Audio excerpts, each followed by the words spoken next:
magandang araw sa ating lahat mga kaibigan. Muling nagbabalik ang iyong lingkod, Ronde TV mo. Tuloy tayo kagad sa ating topic mga kababayan. Isang buong pamilya ay membro di umano sila ng kultong grupo na Socorro Bayanihan Services Incorporated na matatagpuan sa Surigao City mga kababayan. Sa pangunguna ng kanilang leader na si Jeren Esquilario o kilala natin sa tawag na Senior Aguila mga kababayan. Sa panayam nga ni Kabayan Oli de Castro sa isa sa mga membro ng pamilyang ito mga kababayan, ibinahagi nga nito yung hirap at pait na nararanasan nila sa kamay ng kanilang leader na si Jeren Esquilario o kilala natin sa tawag na Majinbo. Ay, hindi pala Majinbo mga kababayan ha. Ito pala si Senior Aguila. Naalala ko lang kasi mga kababayan yung itsura nitong tao na ito. Yung kalaban ni Sangoku doon sa Dragon Balls. Ganun siya, parang mataba mga kababayan at parang kumakain nga ng tao, parang kulto nga mga kababayan. Yun ang mga kababayan, grabe pala yung hirap na kanilang nararanasan sa sitio Kapihan mga kababayan, kung saan lahat ng kanilang kinikita ay nakikibahagi yung kanilang leader na si Jeren Esquilario mga kababayan, o kilala natin nga sa tawag na Senior Aguila. Yun ang mga kababayan, pati yung kanyang kapatid ay ikinasal nitong kanilang leader na si Senior Aguila sa edad na 12 taong gulang lamang po mga kababayan. Yun ang mga kababayan, wag na nating patagalin. Sabay-sabay na natin itong panoorin. Bata ka pa lang, sanggol ka pa lang, nandun ka na? Opo, yung SBSI po is matagal na po talaga. Bago lang yung pumunta kami ng Kapihan. Simula nung nalaman namin na may bagong misiya na pala. Bagong misiya. Bagong misiya. Opo. Okay, sino kasama mo? Yung parents ko po. Okay, yung parents mo. Siya Yes, nagdala ilang kayo magkakapatid na sumama? 5 po. 5? Miyembro lahat? Yes. Okay. Lahat kami membro po. Wow, ay nasa na ngayon yan?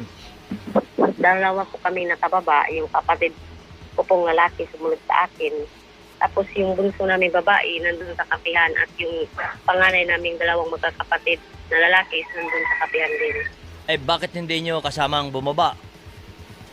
Ano po yung dalawa sir, staff ni Senior Aguila. No, staff. Staff ni Senior Aguila. Okay. Tapos yung bunsong kapatid namin na babae, parang yung sa kanya is may isang bababa kasi alam na ng buong sambayaran dito sa Socorro na ikinasal siya doon at age of 12, running 13. At 12 years old? Yes po. Kinasal siya? Yes po. Wow. Grabe. Ilang taon yung yun po, lalaki? 13 po. 13 nun? Matanda ng isang taon sa kanya. Ay, hindi ba sila nagkaanak? Nagka-miscarriage po siya ng 2 beses. Tapos, yung pangalawang miscarriage po is muntik na po siyang mamatay. Dalawang beses, may anak na sila. Hindi po, nag-miscarriage po siya. Ano yun? Yung, Ano yun? Na-miscarriage? nalaglag po yung bata. Ayun, 2 nalaglag beses yung po. bata. Ilang beses? 2 beses po. Bakit nalaglag? Sinadya? Hindi po, kasi hindi niya alam na buntis siya, tapos Ah. may training. May training noon, tapos Yan, bata pa training po na kasi yun. sir. Oo. Kaya hindi niya talaga alam na buntis siya, kasi wala naman siyang yung parang sa katawan na ma-feel niya na buntis talaga siya. Kasi bata pa nga. Tapos nagte-training po kasi magja-jogging ng madaling araw, tapos afternoon magpo-formation, may voluntaryo pa.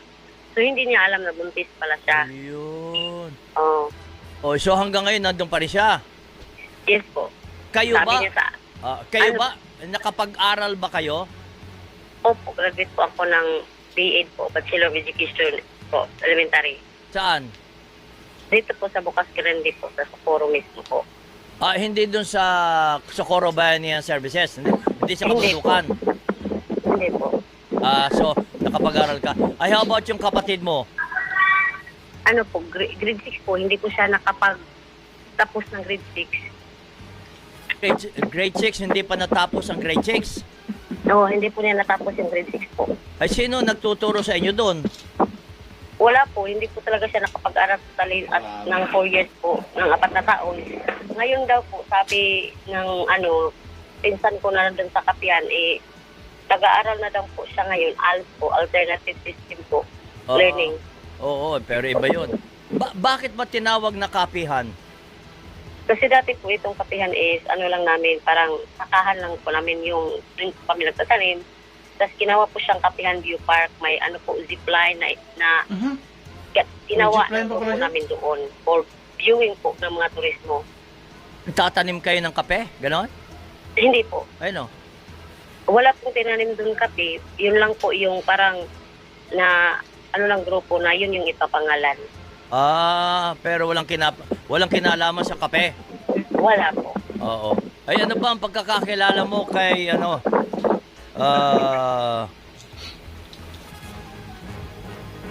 si Senior Ano po? Aguila, anong pagkakakilala mo sa kanya? Siya po yung reincarnated po namin na Senior Santo Niño. Sus. Santo Ang Niño. bagong misiya po namin, sir. Oo. Pero naniniwala ba kayo doon? Nang 4 na taon, sir, yes po, naniwala ako nung nandun pa ako po. Bakit? Pero itong bumaba po ako, hindi na po ako naniniwala, sir. Bakit ka naniniwala nung nandun kayo? Kasi may pinapakita po siyang milagro, katulad ng sinabi niyo po kanina na yung pinatigil niya niyang ulan. Tapos nagkataon din na tumigil yung ulan. Tapos sabi niya, may langgam daw na sa kanta. Tapos yun, boses nga ng langgam yung anong ibon. Ibon. Ibon. Yung kumanta. Boses nga ng ibon yung kumanta. Tapos, yung gumawa po siya ng impyerno sa kapihan, tapos Wow. pinakita kami lahat. Anong impyerno? Yung nagliliyab na kagubatan po. Oy, bakit naglilive yun? Sabi ng may nakakita daw, sinadya na talagang pinasunog para papakita sa amin yung impyerno. Pero sabi niya sa amin, kapangyarihan na niya po yung nagpasunog doon ng kagubatan. Pero, sa kapihan. pero sinadyang may sumunog Yes po. para pakita sa inyo na yun ang impyerno. O kapag hindi kami makikinig, kapag hindi namin pinapa-stop yung mga anak namin sa pag-aaral, at pati kami yung nagtatrabaho sa gobyerno at private, at kung hindi kami magre-resign, is doon daw po kami ilalagay niya. Oh. Ikaw ba ay may asawa na? Ilang anak mo? Hello po? May asawa ka na? Ako po? Meron po. Oo. Ikaw, Lovely, Meron po. may asawa ka na? Meron po. Ilan na anak mo? 3 po. Isa pong anak kong pinanganak ko doon po sa Kapihan kasi meron po kaming hospital doon. May hospital kayo doon? May mga doktor, may nurse? Meron pong tinatawag na Medica Perpetua na itinilaga ni Senyor Aguila na mismo siya po yung nangangasiwa. Si Rosilisan ko po. Pero doktor ba yun? Hindi po. Undergrad doctor po at saka isang resigned BHW po. Undergraduate na doktor, pero Yes. doktoran doon. Yes po. At isang head nurse po. Head nurse ba talaga? At nag-resign din po. Ah. Po sumama sa amin doon sa Kapihan.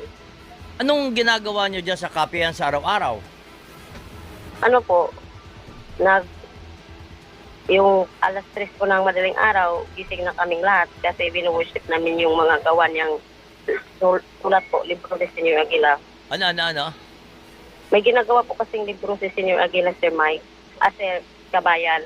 Tapos, yun po yung winu-worship namin na madaling araw. Tapos, pinulit-ulit kung ano yung mga rules, yung mga bawal at yung parusa kapag nilalabag mo. Gumagawa siya ng libro. Yes po, yung mga alamat po ng Socorro. Tapos, ano po, yung mga libro na parang tinutukoy doon kapag hindi ka aayon sa lahat ng gusto niya, pupunta ka sa impyerno at may marami ka madadaanan na sa kuna bago ka may impyerno. Parang ganun yung mga sulat. Ay, ano ba yung gusto niya? Yung lahat po ng sinabi niya at utos niya, susundin mo dapat. Walang hindi susundin, lahat susundin talaga. Meron ka bang hindi sinunod dahil ayaw mo sumunod? May dahilan ka? Yes, meron po. Ano yun? Kaya nagkataon po na hindi ako nakababa sa patas. Kasi kapag hindi ka po sumunod, hindi ka magboboluntaryo, tapos hindi ka atin nag-meeting, ang kaparusahan po noon is hindi ka pwedeng bababa ng patag po. Ng patag? Mhm. Opo, dito sa Socorro sa baba po. Sa bayan? Sa bayan po. Kailangan namin kasing pumunta sa bayan kasi nandito po yung personal needs namin po, yung mga pagkain po. Oo nga. Opo, dito namin bibilhin. Tapos bundok pa kasi yun, wala pong nagtitinda nun ng mga bigas. Meron naman po, pero medyo mahal na. Pero kapag bababa ka sa bayan, medyo less yung pong presyo po ng bigas. At Okay. yung ng ulam po namin. Saan kayo kumukuha ng pera, Lovely? Yung husband ko po is, sir, is national fisherman po ni Senior Aguila. Dati po, kasi yung national fisherman po ni Senior Aguila, yung bubu fishing po, yung fish nitong ginagamit. Hindi pa niya po kami nun hinigpitan at sinakal. Kasi nung time lang po, hindi pa siya mahigpit. Yung income po ng husband ko, nagagaling po yung mag-fishing siya, is sa amin lang talaga, magbibigay lang kami ng 200 kapag maghuhuli siya ng isda ngayon na araw. Pagdating niya, kinabukasan, magbibigay kami ng 200 mismo sa budget ang Pinas, kasi may sarili kaming gobyerno doon, tinatawag na Nueva Jerusalem Esperanza Ministry Government po. O sarili niyong gobyerno doon, di ba? Hindi, Opo. Ay, At may budget, saan ka kumukuha ng pera? po. Lovely, Po? saan ka kumukuha ng pera? Yung pong husband ko po, kasi fisherman siya. Tapos yung huli niyang isda, ipinagbinta niya po. Tapos yung pag-uwi niya, magbibigay kami kay senior ng 200. Tapos yung natitira amin po. Pero hindi kalao natapos yung audit, tinatawag sila lahat ng fisherman po. Kasali yung husband ko, kasi national fisherman yung husband ko ni Senior Aguila. Oh. Sinabi niya na simula ngayon, hindi na ninyo ibibinta yung isda, ibibigay niyo lahat yung isda sa akin. Ako nang magbibinta. Tindi ng tao na ito. Yung husband ko, binibigyan na lang po ng 2. Stockholder din pala itong si Senior Aguila ng mga isda, mga kababayan. Matindi talaga itong taong ito. 2 kilong isda. Yun lang po yung sa amin po. Walang pera. Wala na pong pera simula noon. Doon po, nag-question yung utak ko na bakit na kami kinigipit? Bakit ganun ba talaga yung Panginoon? Bakit na kami pinahihirapan? Kasi alam naman niya na 3 yung anak ko, tapos itong pangatlong anak ko na ipinanganak po sa kapihan is hindi po talaga complete, wala pong immunize. Tapos dito ko lang ipinanganak to. May sakit po siya, kabayan na asthma po. May sakit nga so. Paulit-ulit po siyang inaatake. So kami po kapag walang pera, mahirap talaga. Hindi pwedeng ibaba yung bata namin. Kailangan talaga namin may pera, may extra pong pera para if in case kung inaatake siya, may pambili po kami ng gamot. Tama. So yun yung pong naging question ko po, kabayan nga. Bakit ganun?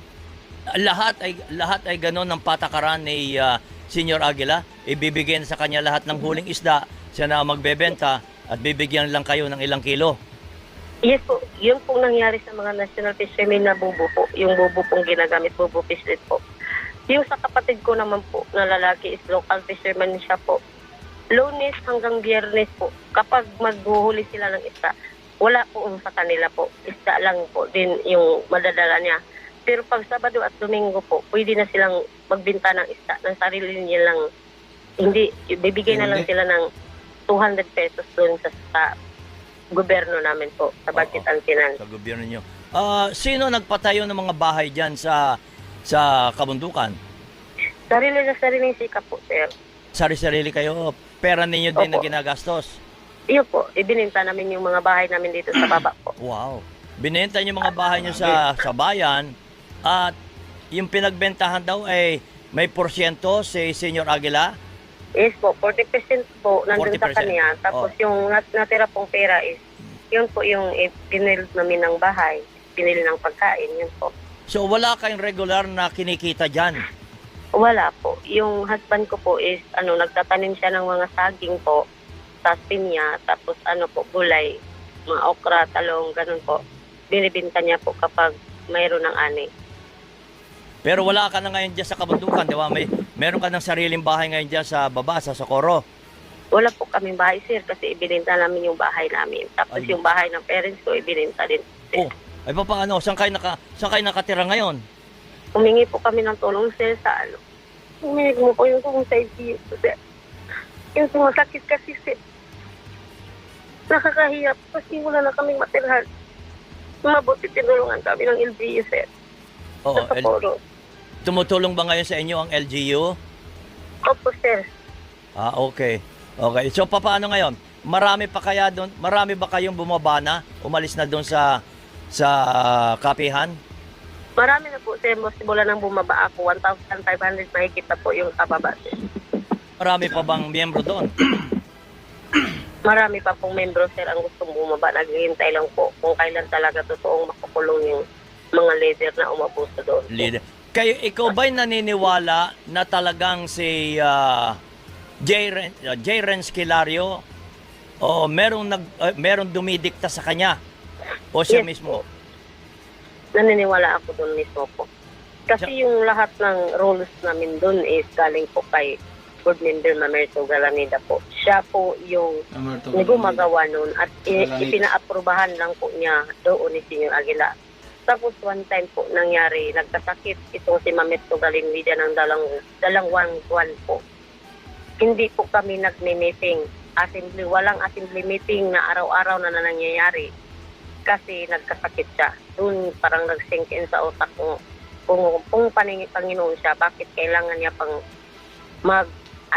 maghintay kang Mamerto na gumaling para magme-meeting kami. So naniniwala kayo na itong si Ginong Mamerto Galandia, di ba? Dati siyang mayor? Yes po. Dating 3-time mayor po, 3-time board member at saka isang doktor po, superintendent po ng DP dati. Ganun ba? Tatlong beses na. So, naniniwala ka na si Mayor Mamerto Galanida ang nagpapatakbo sa utak ni J. Renz Kilario? Yes po. Kasi po, kasi po marami siyang ikinimpos nga kanta po na Tagalog, mayroon pang Korean, mayroon pang Espanyol na kinumpos niya doon sa kapihan po. Parang ang napapahiwatig po ng kanta niya is kailangan talaga namin i-embrace lahat ng utos niya, sumunod sa kanya, kulang lang di luhuran siya. Yun po yung ibig sabihin ng mga kanta niya. Tapos mga Tagalog po, mga English, Espanyol at Korean po yung kinukumpos niya. Pero nung sa Senado po na ipinatawag kami, doon ko po na-confirm na hindi nga siya marunong magtagalog. Bisaya lang po gusto niyang sabihin. Paano niya yung ginawa, yung compose niyang mga kanta at yun pong mga libro niyang ginawa na mga Tagalog. Paano din niya yung ginawa? Yung mga, may Bisaya naman po, pero parang talaga yung Bisaya napakagandang pakinggan. Hindi nga siya marunong magtagalog eh. Bakit nangyari yun? Ang sinasabi mo ay si Senior Aguila? Yes po. Doon po na-confirm sa Senado. Sino gumawa ng mga kanta na yun? Mga Korean, Espanyol, English, sino yung gumawa nun? Sa akin lang kabayan, sa sariling opinion ko naman po ito. Si board member po, si Mamerto po. Kasi siya po yung, yes po, bago ka maging doktor kasi siyempre gagawa kayo ng libro. At saka superintendent man po siya. So talagang street talker po kung si Mamerto po, sir. Kaya dun ko po na-confirm na sinong gumagawa nitong mga compose niyang English, kanta, Espanyol, Korean. Hindi naman marunong magtagalog. Bisaya pala lang ang alam ni Juan, ni Senior Aguila. Bisaya lang yung Doon ko po na-confirm. Ilang taon na ba si Mayor Galanida? I think 80 plus po. 80 plus. Ay, Yes, nung mahiring sa Senado, medyo sinasabing parang inatake siya. May sakit ba yan? May sakit daw po. Yung sabi po. May sakit daw po. Pag nawala si Ginoong Galanida, sa akala mo ay wala nang silbi si J. Renz Kilario? Yun po. Yun po para sa akin po. Yun pong mangyayari. Ayun din ang hinala ng mga senador na may kumukumpas kay J. Renz Kilario at hindi pala hindi siya nakatapos ng kolehiyo, di ba? Hindi talaga siya nakapagkolehiyo kasi senior high lang po siya. Senior high. Dapat mag-aaral pero hindi siya nakatungtong ng senior high. Junior high lang po yung tinapos niya. Iyon. Okay. Sa akala mo ay magtatagal pa itong kapihan na yan? Yung sa kabundukan, magtatagal pa kaya? Kung susundin po yung batas kapag makikita po na may talagang totoong nangyayaring hindi maganda dun, siguro hindi na po magtatagal kapag talagang makikinig yung gobyerno sa amin. Yan ang mga kababayan, mahirap din talaga paniwalaan na itong si J. Renz sa Kilario nga mga kababayan ay mas matalino kaysa dito kay dating Mayor Mamerto Galanida mga kababayan. na yun nga, dating DepEd Superintendent, dating board member mga kababayan. Sa palagay ko rin talaga, ito yung nagdidikta kay Senior Aguila mga kababayan. Paano nga ba madidiktahan o paano nga ba magiging leader yung isang kulang naman sa kaalaman mga kababayan, ano? Si Cañar High School, tapos ihambing natin mga kababayan doon sa dating mayor, 3 bisis nagiging mayor ng Socorro, ilang bisis nagiging board member. Sabi pa nga nitong babae na ito ay naging doktor, naging DepEd Superintendent, napakaraming profession mga kababayan. Kaya ako rin naniniwala na ang nagdidikta nga dito kay Senior Aguila ay itong si Mamerto Galanida mga kababayan. Yun na nga, no? Kayo na lang din yung balang umusga mga kababayan. Napakahirap ng kanilang nararanasan doon sa loob nga ng Socorro Bayanihan Services Incorporated. Ito ngayong sinasabi na kultong grupo mga kababayan dyan sa Surigao City. Yun na nga, no, mga kababayan, hanggang dito na lang muna. At bago tayo magtatapos ay mag-shoutout tayo ng ilang shoutout, ano? Kasi medyo mahaba na yung ating video. Shoutout tayo kay Eduardo Pulido, shoutout. Dami lang nila yan, Sir Senior Aguila. Yan ang ex-mayor ang magiging palaging sagot. Hindi ko alam ang pinuno dyan sa kapihan. Yan ang shoutout na rin kay Ernesto Santiago, Edison Moralida, na susulat sa Kawikaan. Sabi ng nasusulat sa Kawikaan. Sabi ng Panginoon Diyos, lumayo kayo sa mga masasama, iwasan ang likong daan ng masama kahit na ito ay iyong kaibigan o kamag-anak. Yan ang shoutout na rin kay Armando Dictado, sagipin ang mga bata sa kapihan. Franklin, shoutout ha. Dapat ilagay sa safety ang mga bata. Always good news. Sir Ronde, maraming salamat ha. Franklin Sapdin, always watching from San Mateo Rizal. Maraming salamat sa iyo, Franklin Sapdin. Shoutout na kay Lods Rapido TV. Shoutout kay Wilma Cadasola, si Ronde TV. Mo, ikalipay jud na kung dako ug makulong na si Arne Tives, no? Makukulong talaga yan, idol. Wilma Cadosali. Ma'am Berge Beral de Dios ng Pulilan, Bulacan, shoutout. Napakawalang hiya naman pala. Kailangan mabitay yan kahit sana kahit ala pang ganun. Ingat lagi. More bliss from Pulilan, Bulacan. Maraming salamat, Ma'am Berge. Shoutout na rin kay Jassy Wayne lalo. Luulo. Bad ka. Shoutout rin Papang Murag White Official Whitey Channel. Yan ang mahirap. Kasi yung dito sa bansa natin, natin nagtatago, hirap na sila mahuli. Paano pa kaya sa ibang bansa at mapira pa? Dapat kasi kumilos na lang, wag na munang magsalita. Pinagtatawanan lang kayo ni Tupacyo at Tibis. Matapos din yung pagtatawan niya. Shoutout rin kaya Dudong DJs TV Ay nako idol, tutugisin ka mo nagpakita pa nga si Tibis at sumundo pa kay Manny Pacquiao. Parang pinagluloko lang tayo ng mga nanunungkulan sa pagpapatupad ng batas natin sa bansa natin. Yun ang dito lang muna, no? At once again, this is Ronde TV mo. Ingat ang lahat. God bless bawat isa sa atin.